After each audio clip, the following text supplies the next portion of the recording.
Bonjour à tous, je suis Lucas Lambertini, cofondateur de starofservice.com. Aujourd'hui, nous allons explorer comment Slack, cette plateforme de messagerie révolutionnaire pour la communication d'équipe, est passée d'un simple concept à une des applications B2B à la croissance la plus rapide. Préparez-vous à découvrir une histoire incroyable de résilience, d'innovation et de stratégie de croissance intelligente. Le prototype de Slack a émergé en avril 2013. En août 2013, Slack a annoncé une version préliminaire, une bêta privée, en raison de l'expérience antérieure de Butterfield, le fondateur, qui avait revendu sa société Flickr à Yahoo. Slack a obtenu beaucoup de presse très tôt, avec des articles de TechCrunch et bien d'autres, référençant Slack comme un tueur d'email. Il n'est donc pas surprenant que le premier jour du lancement, Slack ait reçu 8000 demandes d'invitation et 7000 2 semaines plus tard. Finalement lancé en février 2014, Slack est devenu l'une des applications B2B à la croissance la plus rapide. Rétrospectivement, outre le pouvoir de la renommée de Butterfield, ses connexions dans l'industrie et le timing parfait, il y a 4 leviers de croissance célèbres derrière le succès de Slack.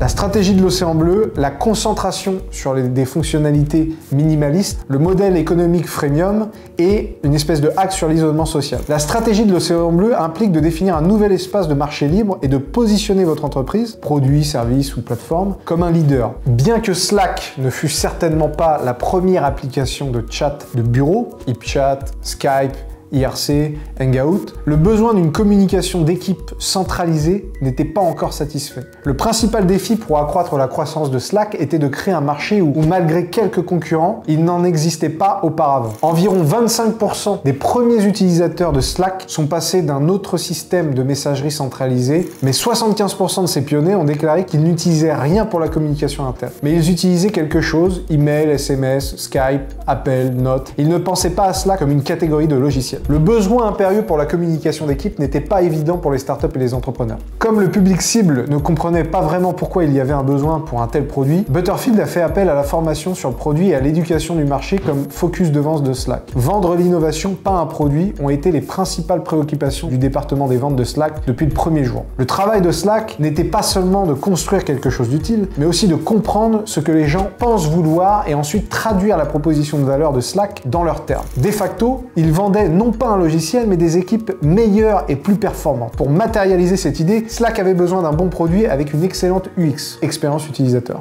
L'entreprise de Butterfield s'est concentrée sur les 3 choses qui se sont avérées les plus importantes sur la vision du produit. C'était le levier de croissance des fonctionnalités minimales. Il est plus important de faire quelque chose vraiment bien que de faire en sorte que chaque chose soit parfaite. Cela est devenu le cœur du concept du MVP, produit minimum viable, dans les années suivantes. Après de nombreuses discussions concernant les fonctionnalités principales de Slack, l'équipe a finalement décidé de se concentrer sur la recherche, la synchronisation de l'état de départ et le partage de fichiers. Bien que pas exactement tape à l'œil, ces fonctionnalités constituaient la fonctionnalité principale de Slack d'une manière qui avait du sens pour les utilisateurs initiaux et qui était agréable pour ceux qui utilisaient l'application toute la journée. Comme de nombreuses entreprises SaaS, Slack fonctionne sur un modèle freemium. Et c'est ce modèle freemium qui a alimenté la croissance de bouche à oreille de bas en haut. Depuis le lancement, toute augmentation d'utilisateurs a été due au bouche à oreille. Ils ont embauché leur première personne marketing en 2014. Avant cela, Butterfield faisait tout le marketing lui-même car il avait beaucoup d'expérience via Flickr et Yahoo. Cependant, il y a 2 aspects au modèle freemium de Slack qui représentent pourquoi cette stratégie pourrait être considérée comme levier de croissance. Premièrement, plus de 90% des premiers utilisateurs qui se sont inscrits à Slack n'ont jamais invité personne ou même commencé à utiliser le produit. Cependant, comme une équipe active compte en moyenne 8 ou 9 membres, ils avaient énormément d'utilisateurs actifs quotidiens. Même maintenant, l'entreprise a plus d'utilisateurs actifs quotidiens que d'équipes jamais créées. Ils en perdent beaucoup, mais ceux qui le laissaient restent. En novembre 2014, le taux de conversion gratuit-payant, free-to-pay, de Slack était de 30%. Ils avaient plus de 73 000 utilisateurs de Slack payants pour le service premium qui comprenait un archivage complet des messages. La deuxième partie moins évidente de la stratégie concernait la détermination et l'utilisation du nombre magique. Ce concept de nombre magique permet généralement de savoir qui utilise votre produit et comment vous pouvez les inciter à continuer à l'utiliser. Il s'est avéré que le nombre magique de Slack était de 2000. Les utilisateurs qui envoient 2000 messages sont beaucoup plus susceptibles de continuer à utiliser le service et éventuellement de payer pour celui-ci. Ce nombre les a aidés à calculer une limite de messages historiques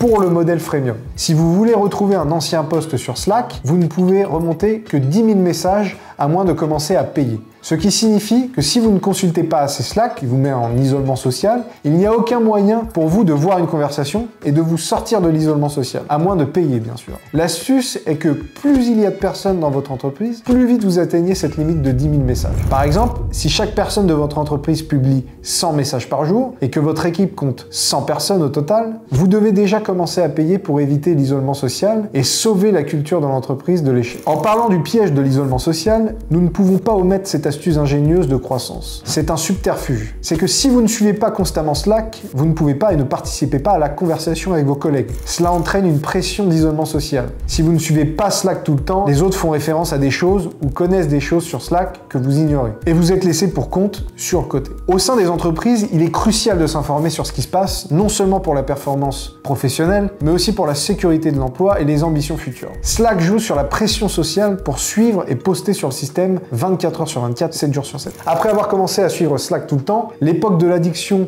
au FOMO, Fear of Missing Out, est arrivée. Cette addiction devient un stress inconscient car vous avez le sentiment de pouvoir manquer quelque chose. Cela place Slack au même niveau que l'email, Facebook et WhatsApp. L'étape finale arrive lorsque Slack devient la seule source d'information de votre équipe. Tout le monde mise désormais tout sur Slack pour deux raisons. De plus en plus d'informations entrent dans Slack. Slack a des centaines d'intégrations et de nouvelles apparaissent chaque semaine et l'équipe y est fortement investie. Et avant même que vous ne vous en rendiez compte, il n'y a plus d'échappatoire. Slack est devenu une partie intégrante de votre entreprise et de la culture de votre entreprise. Et c'est alors que vous découvrez que vous devez commencer à payer. C'est brillant. Merci d'avoir suivi cette vidéo. N'hésitez pas à liker et à vous abonner, aussi à commenter. Et si vous avez besoin d'un service, allez sur starofservice.com. Merci et à très bientôt.